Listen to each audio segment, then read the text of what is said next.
Corolla versus Bigote.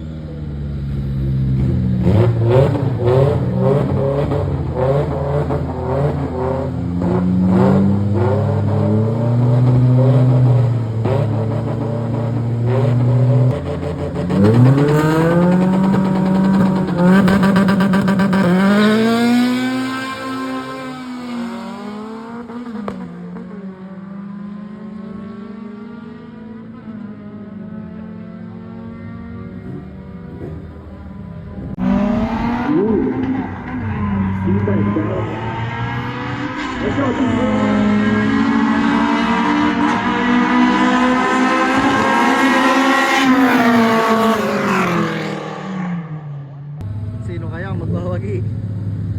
Toyota Corolla, ha? Diba eh?